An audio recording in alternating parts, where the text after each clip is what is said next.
direction Congo Kinshasa Brazzaville. Papa Masuaku et Pachachi Mwana.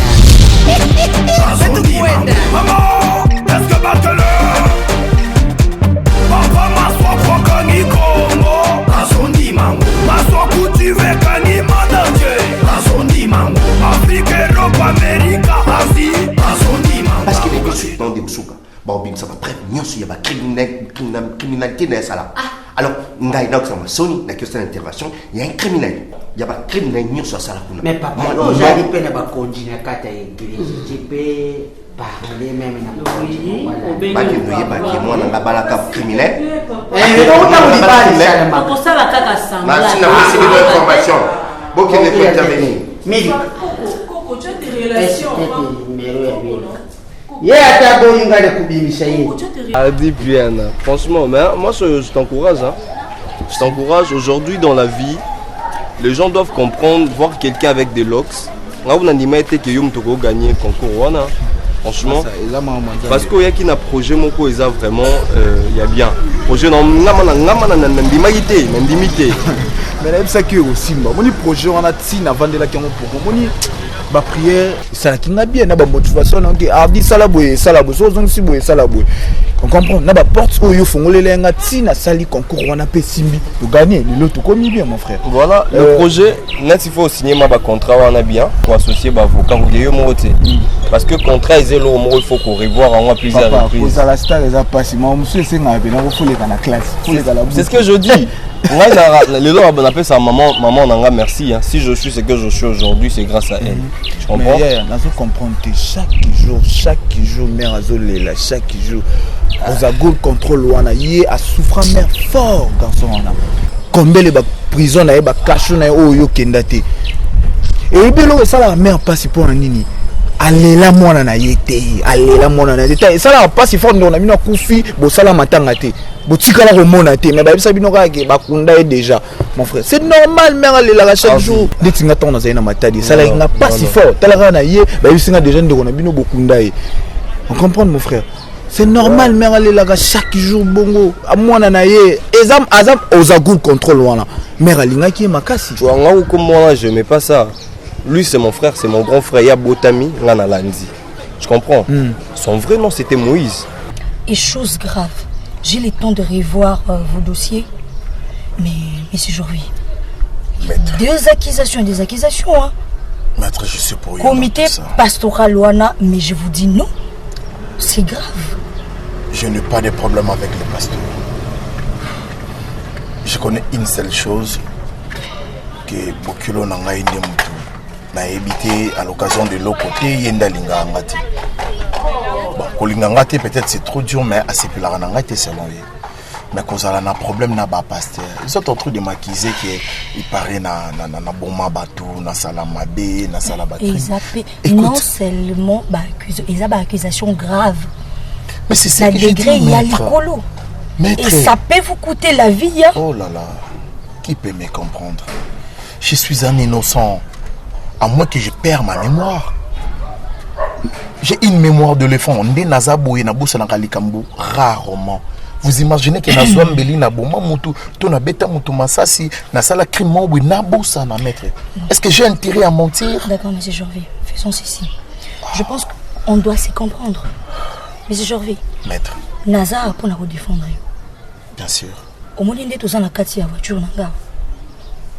Tout ce que Okoloba nanga sikoyo est confidentiel. Est-ce que moi je le sais? Je sais, maître. Obomamutu. Osa la crime maman yandengeni.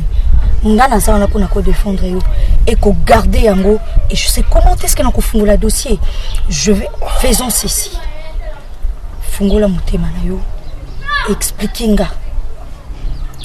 Yebisanga ce qui s'est réellement passé parce que moi je trouve ça bizarre déjà bakangayo na ba infraction ou voilà moi aussi ça m'étonne mais je vous dis sincèrement si vraiment et réellement j'étais coupable et que Nazan et Loro Moiso Nazo se reproché nango maître vous pensez qu'il n'a qu'aucun couvent dans Kisasa n'a quand même na moi un franc.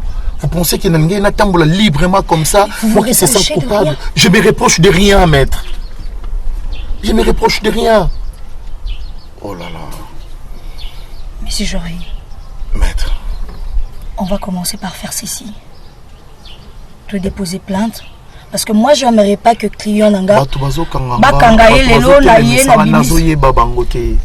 C'est sûr qu'il y a quelque chose. Oh là là. Parce que, attends, même j'ai eu à parler avec OPJ Wana na Ebisenga Bime. Attendez, comment beaucoup qui kanga client n'anga sans même qu'on a une preuve valable comme ça.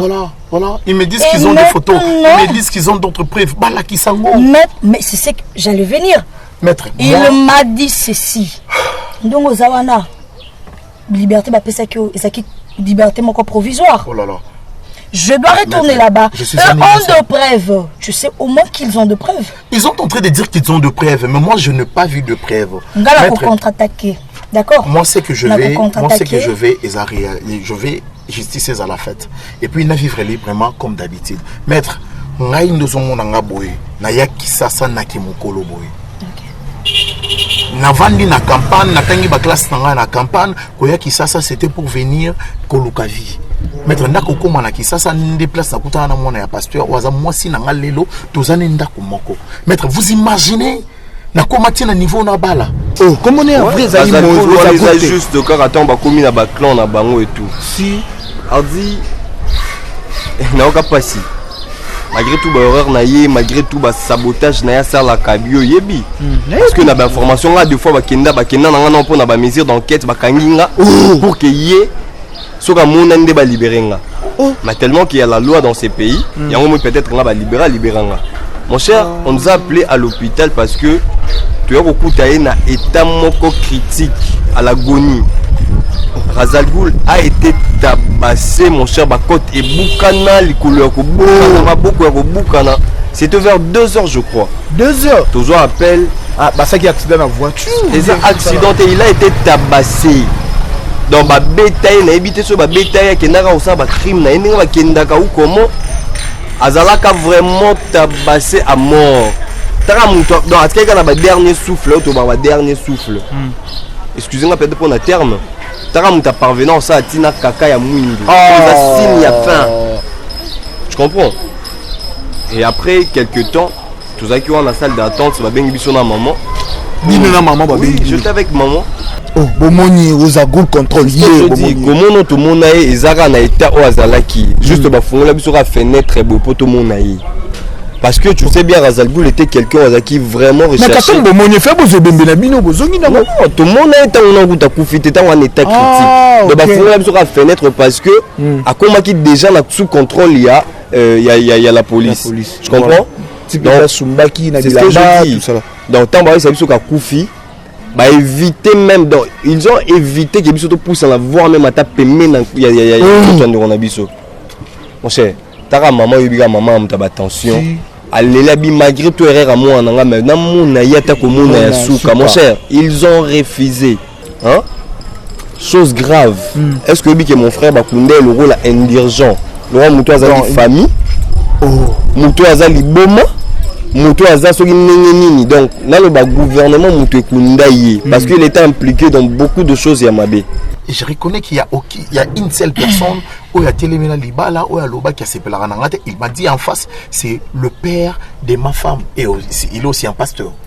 Donc c'est sûr que c'est lui qui est derrière tout ça. Quand on a eu le temps de parler, il faut expliquer. Mais non, la minute Bazo lancé au Bapia aussi longtemps aux coupabilité. Et quand il y a un problème ou bien tu as un problème avec une personne et on a fongoli dossier, je vous ai posé la question de vous dire ceci, Monsieur Jorvi, Moutounini aux années n'a pas problème, Azala parmi bateau on a lancé regarde nanga pour nous poursuivre enquête nangai.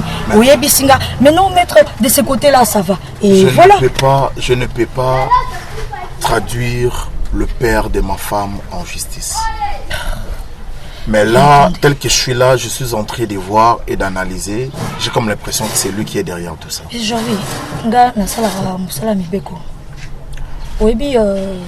Coupable. Ezaka te muto moni azana elongi soko ndenge nini ba cicatrice soko ndenge nini muto mususu akoki ko lata costume, c'est un coupable, c'est un assassin.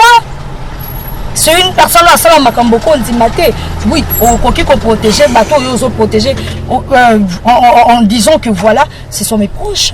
Mais la R, jusque-là, on n'a pas aussi de preuves que Esaïe Moutaza. Faisons ceci. Oui, donc. Nous défendre ou pas?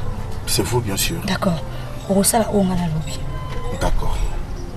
Il faut que nous dans le bureau, on doit revoir ton dossier. Parce que c'est pas normal. Il faut qu'ils aient des partout.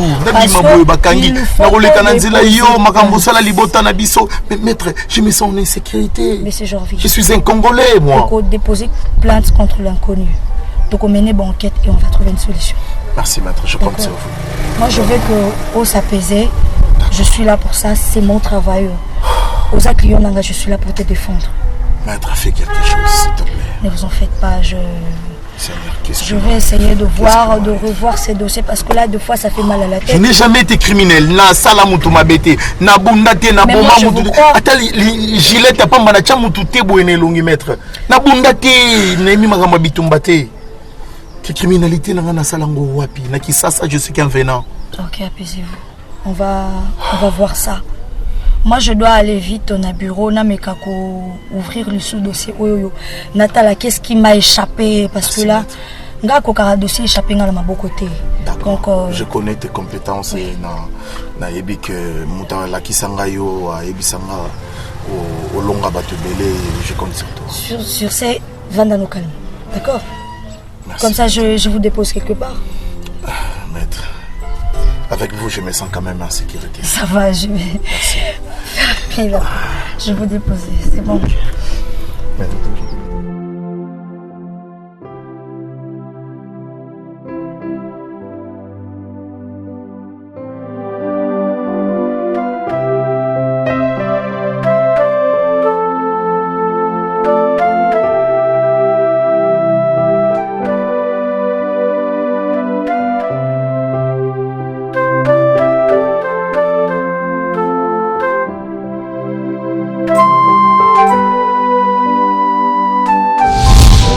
Tu as parlé de vous, hein? Voilà. Merci. La mannequin. Ok. Merci. Merci. Papa. Quoi? Il va pas t'avier, c'est vrai. Merci beaucoup. C'est lui les garçons.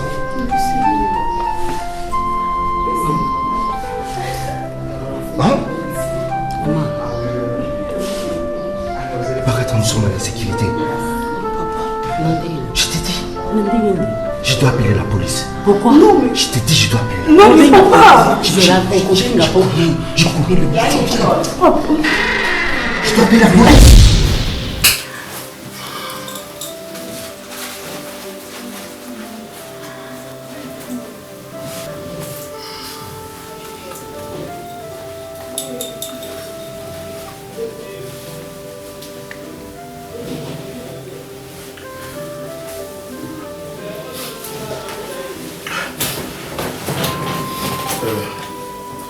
Tu es à la cuisine? Tu me pleures? Non, je ne pleure pas. Mais c'est ces voix que tu pleures. Je ne pleure pas. Ok. Mais seulement je me pose des questions. Si et seulement si. Pourquoi est-ce qu'elle peut permettre ma caméra? Pourquoi? Bébé, parlons de tout ça. Est-ce que tu me caches quelque chose, bébé? Je suis un innocent. Mais le côté. Mais mon amour, je suis ta femme. Si tu as quelque chose, dis-le-moi. Avoue. J'ai l'air d'être un criminel.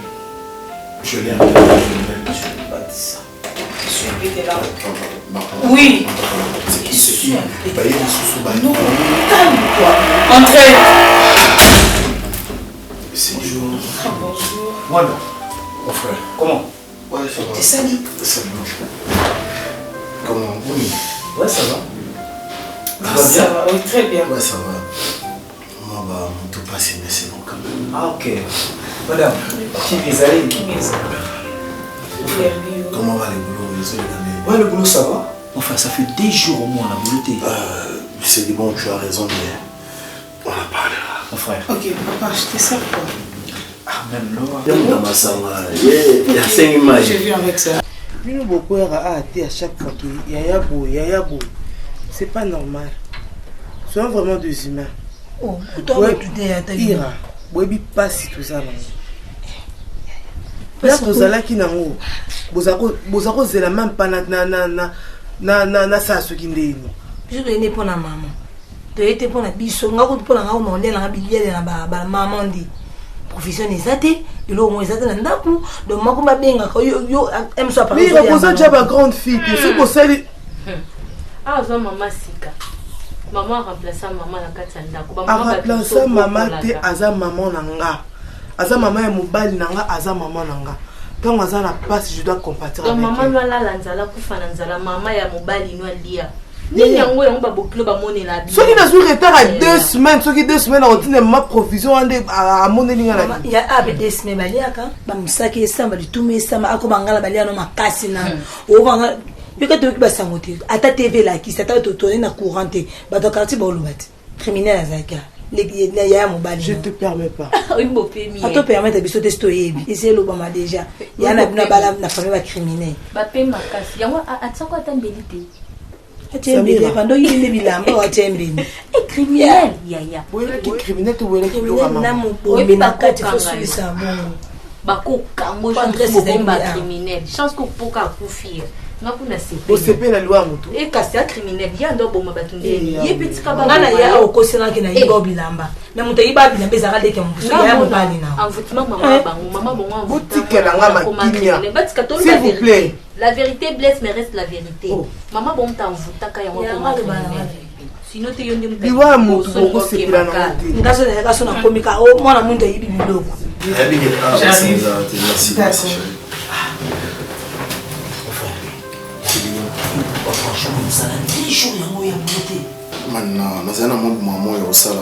J'avais un entretien avec le couple Mbi, donc le boss Babimbi et sa femme Mimi Lolo.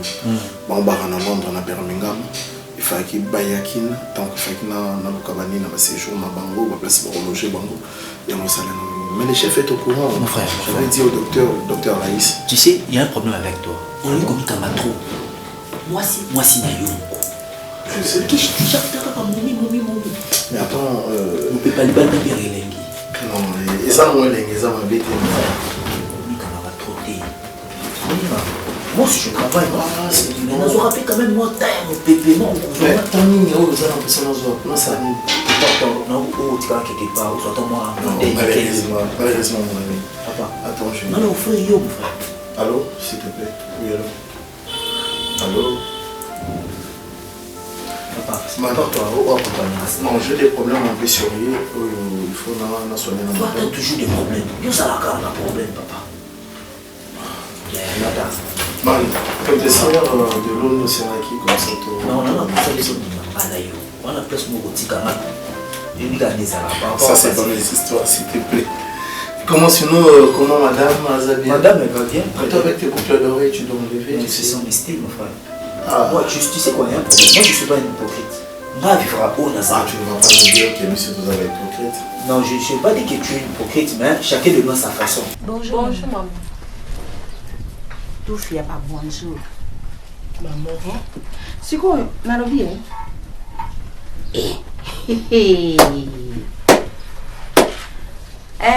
Maman. Serido, kokena ngai ne wana te. Kokena ngai ndenge wana te na koboya yango po. Oyebi ngai na face oyo ngai na sanzaka te. Visita ya ibisaka yo te. Bovanda wana. Maman, to comment te, bokende te. Bovanda wana. Oh! Ma patina na ko maman. Nari mama na yo. Ma patia pe mama bisote. Ira. Mama bisote. Maman. Mama bisote. Maman ne remet. Patime kondele. Omoni yo. Na ko sepelisa bino mibale boko comprendre te. Donc bino ndenge boyo ayaki omona mwana na ngai zabagulu ndenge ayaki ndenge wana. Yo pena zabagulu.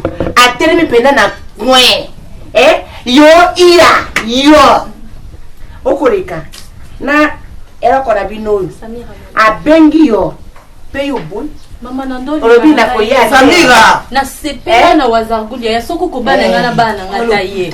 Azali bali kitoko. Marabu bravo. Merci mama. Marasuka. Omoni biloko na kuzere yango te. Ngenge tingai bona kuzere yango te moto moko we aya. O aripe na kati ya famille na ngai te ko famille na ngai moko na kotebe ya bango. Moko bato ya bato mususu. Baya wa pe bari kote na ngai te kote na yo.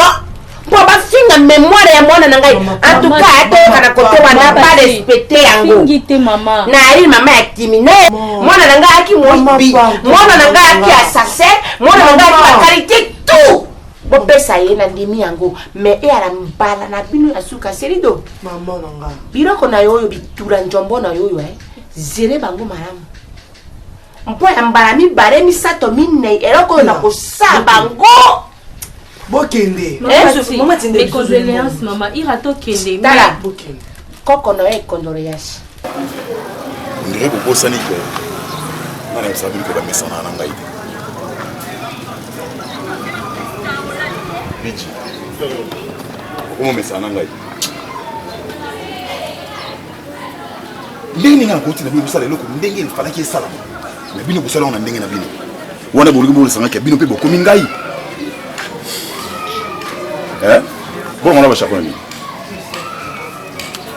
Avec beaucoup de respect. Tozala ki biso nyonso to beta mutu wana à l'agonie. Donc biso moko toyebi ke mutu wana kufa bijazala maestro azala donc elekela biso lobitinde tomona ki wana donc ebitse yo ebi nyonso otinda biso toezekita yango. Sur votre respect, c'est plus grave. C'est moi qui ai achevé Chevalier, la primicien, la coffre voiture, la boîtier, la balabala. C'est moi qui ai fait tout ça. Mais je n'ai pas compris où on a mon lobby. Monsieur, c'est la top secret, ça l'on va acheter. C'est ce qui est Tinasuka. J'ai été même interpellé. Oui, même.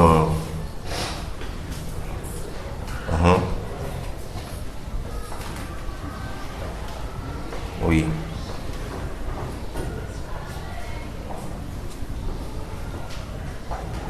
Oui, c'est ça. J'avais dit au pasteur, écoutez, c'est vrai, c'est aussi ma fille. Hein? Il faut penser aussi à la vie de ma fille. C'est vrai que ma fille sort avec un criminel qui est recherché dans notre communauté. Mais je ne peux pas le livrer comme ça. Laissez-moi le temps de préparer aussi ma fille.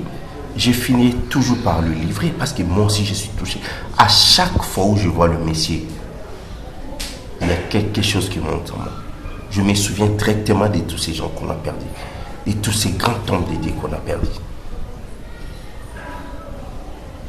Oui. C'est ça.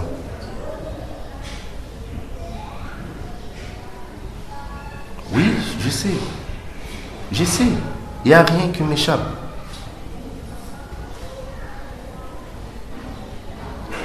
Rien du tout. Rien. Je finirai toujours par le faire. Ça, c'est ma parole. Merci beaucoup. Que Dieu vous bénisse aussi. Merci beaucoup. Non, on pose l'explication. Nous sommes en train de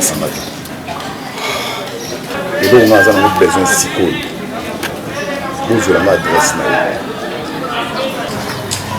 Oui, il y a ce qu'on a fait pour moi.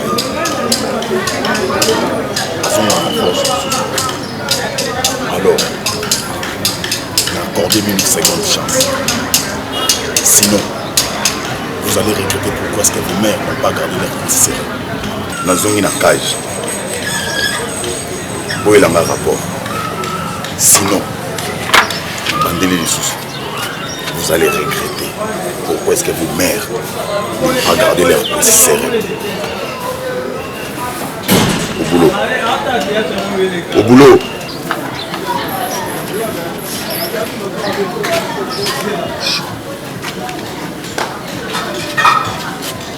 Tu ne peux pas imaginer la sœur Christine.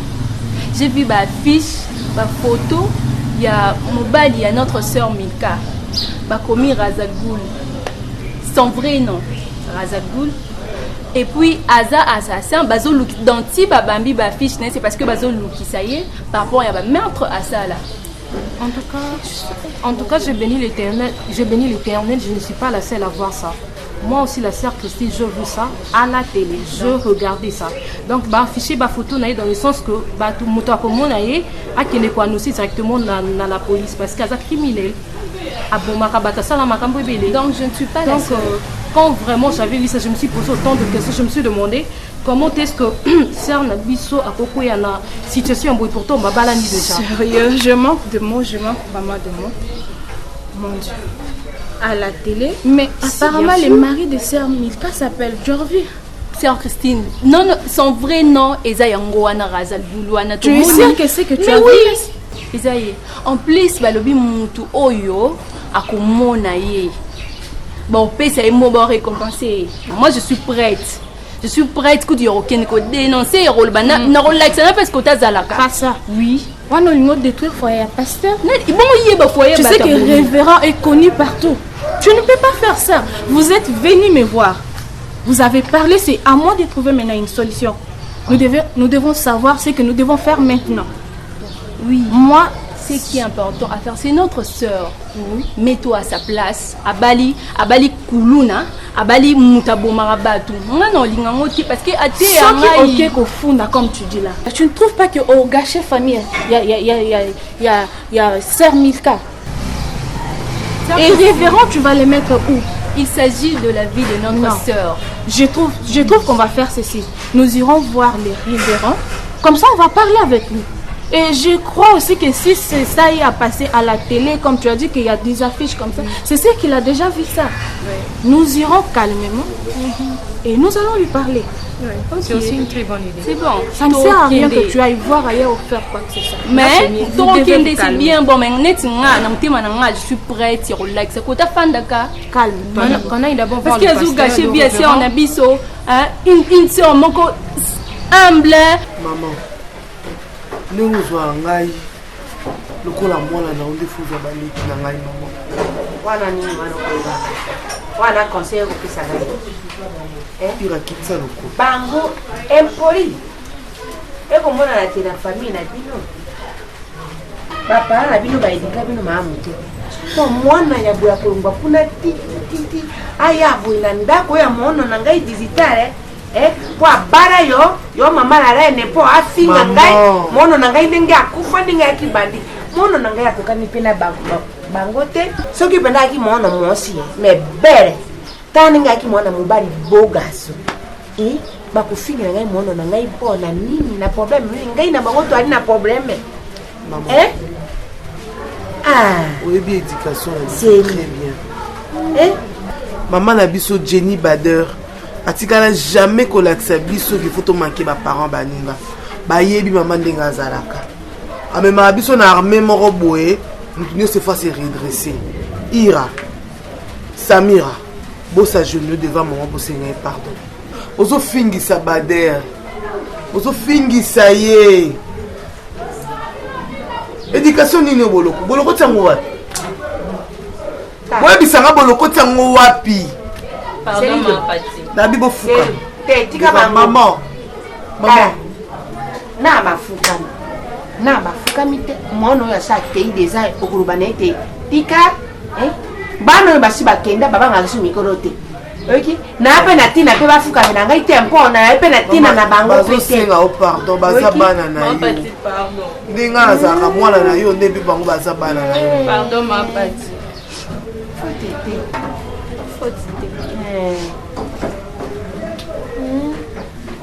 si bango na bapage na problème na bango na problème na bino po mono na ngai pe akobwana na ya na bino tempo bino bosali ba politesse wana oyoki beaucoup maman merci bojera kapi bo bara ali bokende epa ya bali na bino ali bana na era onyo kosoka wana maman te makene be bala pe bongo ba bande kwa mibali na bango to ya basi na bango ya ba mibali na bango basinga ka bango nini wana ira zela mama tellement na mama mama Docteur, on va combien la whisky mouké? T'es où je goûte one. Oh, il y a qu'à ta sikro somba. On y a le reste polémique. Ma patata yo le sombe la sikro. Carrément non comme ça. Hein? Maman, donc papa, donc mon cas est en gay. Maman Pati. Vous souhaitez, na mela vous souhaitez. Bon bah il est. Adjo la ngai masala suka na mi. Masala ni sucré, docteur affection sucré. Na mela sucré, na mela. Whisky wana sa na muni moyo. Whisky yango wala nini? Wala bouteille. Bon ya ira mona liboso. Yango yo kitisaka ya na yo. Ya na ya bala mobali kitoko pe libala kitoko Nom de Jésus-Christ de Nazareth, qui nous avons ainsi prié. Amen. Amen. Je vous reçois les sœurs. Vous allez bien? Le temps vous levez bien? Ça va, dans un cabinet. En fait, papa, vous êtes notre révérend. Il y a des choses qui se sont passées qui nous ont fait tellement du mal. Et ça fait au moins une semaine que j'ai eu à parler avec Beyoncé et Olvic. Et ils étaient de première personne à voir la photo de le mari de la sœur Milka. La photo du mari de sœur Oui, oui, papa. On a laissé un avis de recherche. Il y a des photos partout où on les cherche. Apparemment, c'est un criminel. Vous connaître, papa? Toi, sûr que côté la sœur Milka a balan avec un criminel. Parce que si vous voyez les photos, oh mon Dieu, j'avais du mal à y croire que vous, notre papa, vous avez laissé la sœur Milka de se marier avec un criminel. Apparemment, c'est un tueur, un grand tueur, je peux dire. Révérend, moi aussi, j'avais vu des publications sur Facebook, ainsi que les gens postaient ça sur le statut WhatsApp. En tout cas, en voyant des photos pareilles, on s'était dit, bon, on ne savait pas par quel moyen on peut vous expliquer tout ça. Et voilà, à l'époque, on était venu chez la sœur Christine, on a eu à parler sur ça et tout. On s'est décidé aujourd'hui de passer à la maison pour vous dire tout ça, en tout cas. Et choquant qui lui soit pas. Bon, les choquants qui lui sont faits. Le révérend, si je peux y ajouter, parce que d'abord, c'était moi qui avais vu la photo ainsi que les images et tout. Cet homme, en réalité, le nom qui est écrit au-dessus de la photo, c'est Razal Ghoul. Mais quand vous regardez la photo, c'est la photocopie, donc la copie collée du mari de notre sœur Milka. En fait, il n'y a rien en retranché, rien à ajouter. Merci papa, parce que quand on a bien qu'une intimité qui était au corps que rien.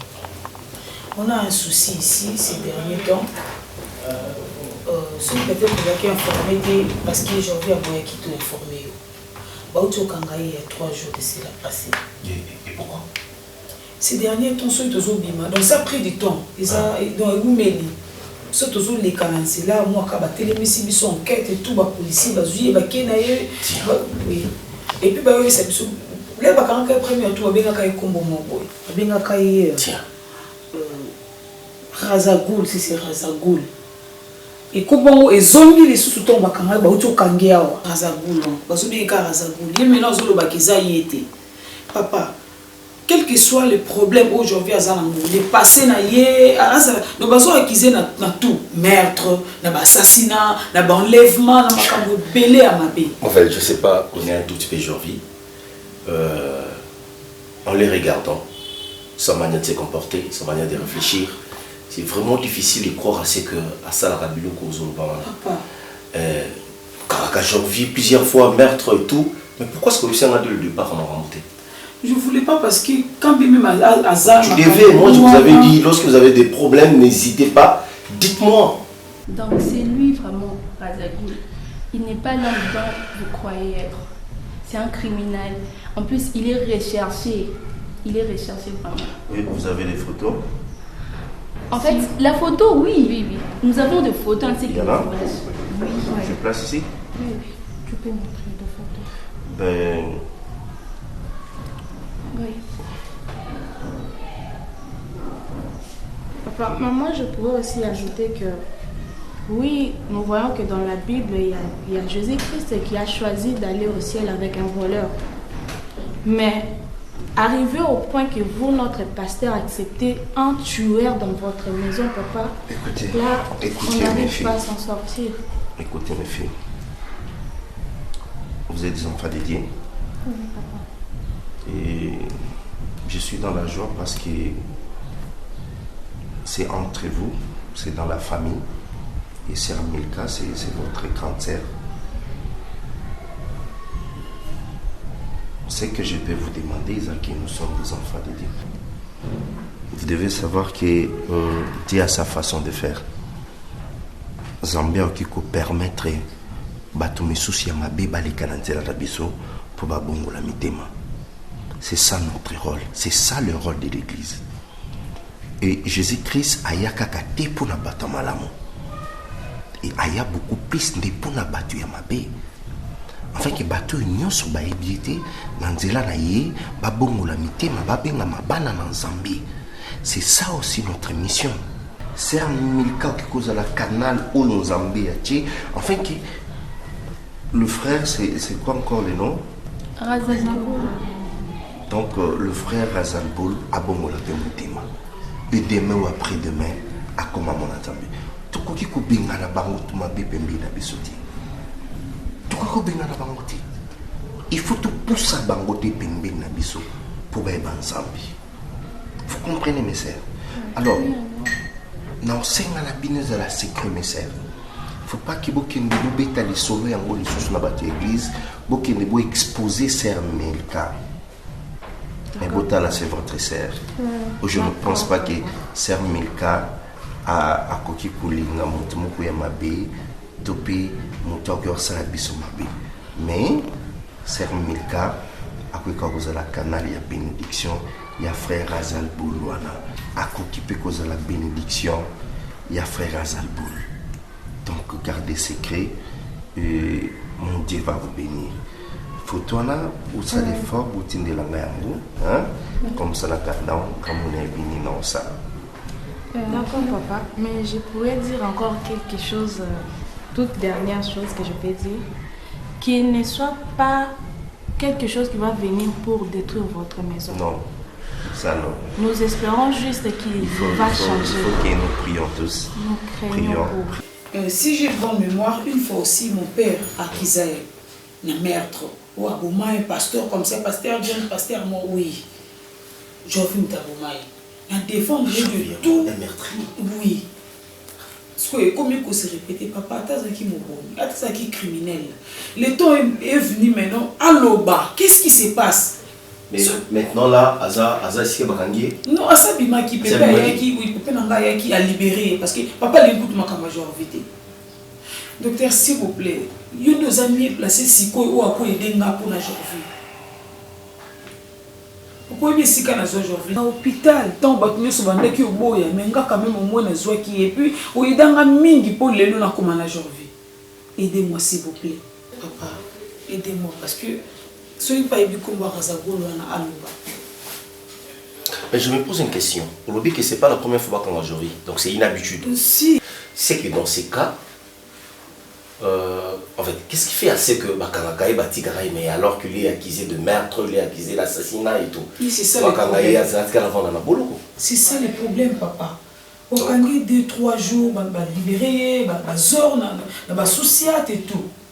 On doit réfléchir là-dessus et savoir pourquoi ça se passe comme ça.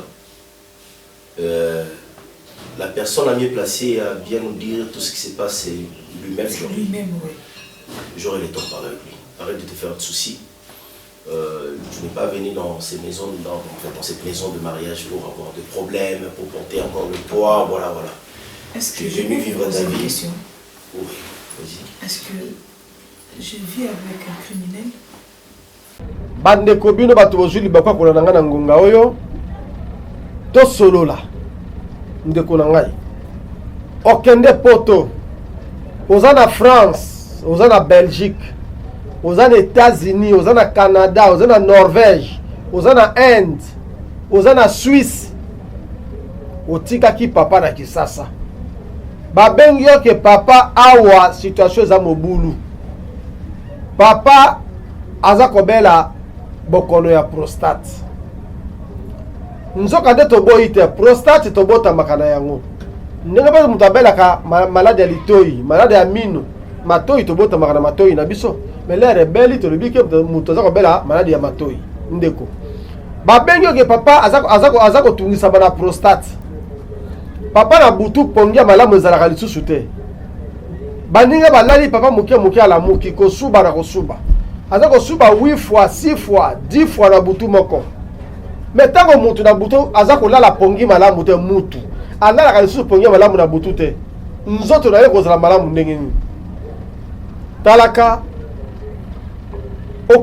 ndeko okoki kobenga nga na mboka yo ozali nga na kozwa charge ya papa awa nazwi tosololi nga na yo otindi makoki na kotraite papa awa sans problème sans ke aleka na opération akozwa traitement sans opération yo moko esika ozali oza na pays songolo na mikili ya poto bazwi yo na bokono ya prostate olio oleka na lipaso benganga na kotindela yo bakisi esika ozwami kisi na bino ya prostate yango oyo kisi mpona bokono ya prostate yo mutu balatisa yo sonde olata sonde osubaka na sonde masubi ekoma kosala yo pilipili butu baninga balali pongi yo moya kozala malamu ezali te ozotambola na moi oza na kati ya bisi su masubi eye il faut polisa pantalon na yo kisi ya prostate yango yo papa na ngai okolanda traitement sans opération ezala masubi ekangamaki na butu oye na ntongo na pesi yo de koza komela masubi efungwami mbala moko masubi ekangamaki na butu oye na pesi yo kisi omeli masubi efungwami mbala moko oza na sonde osali 1 mois 2 mois soki basanza boni oyo otambolaka na sonde na nzoto le même jour na kopesa yo kisi lobi na yango balongoli yo sonde mais eza na batata combien na ville ya Kinshasa bapapa boni na mikili ya poto na bamboka mosusu ya Afrique oyo baza konyokwama mpo na bokono ya prostate bazali boni ebele ntango mosusu papa omitunaka nani akolongola nga na etumbu ya sonde nani akolongola nga na etumbu ya maladi oyo napesi yo chance yango oyo kisi ya prostate yango oyo papa benganga na kotindela yo kisi ozwami na mboka ya Angola bakisi oyo na Angola pe ezali na Angola ezali pa docteur Eli Mwanzali eza na Angola bandeko balandi centre Mwanzali tozali pe na mboka Gabon na précisément na Libreville soki mituna ya kotuna ngai ezali natindaka bakisi na bapays nyonso bamboka nyonso ya monde entier oza na Norvège oza na Espagne oza na États-Unis oza na Canada oza na Inde benganga na kotindela yo bakisi esika ozwami soki mituna ya kotuna ezali okobeta kaka code plus 243 99 lisusu 85 629 99 lisusu 85 629 na koyanyola bino to pe obengi na 82 54 95 977 82 54 95 977 mpona baye balingi kozwa lisalisi na mboka ya Angola kuna epai ya docteur Eli Mwanzali bakisi nyonso oyo ezali awa kuna na Angola ezali bokobenga na numero obetika plus 244 numero ya Angola plus 244 927 019 631 927 019 631 kuna bokozwa docteur Eli Mwanzali bandeko ya Libreville na Gabon okobenga nga na kopesa numero ya ndeko aza na Gabon ayamba yo mpo na kopesa bakisi oyo esengeli na yo merci papa aidez-moi parce que soki pa yebi kombo akazagolo wana aloba. Mais je me pose une question. Aujourd'hui, que c'est pas la première fois qu'on a joué, donc c'est une habitude. Si. C'est que dans ces cas, en fait, qu'est-ce qui fait assez que Bakangakaï Batikaï, mais alors qu'il est accusé de meurtre, il est accusé d'assassinat et tout. Oui, c'est ça le problème. C'est ça le problème, papa. Okangi 2-3 jours, libéré, bazor, na souciat et tout. on doit réfléchir là-dessus et savoir pourquoi ça se passe comme ça. La personne la mieux placée à bien nous dire tout ce qui se passe, c'est lui-même. J'aurai le temps de parler avec lui. Arrête de te faire de soucis.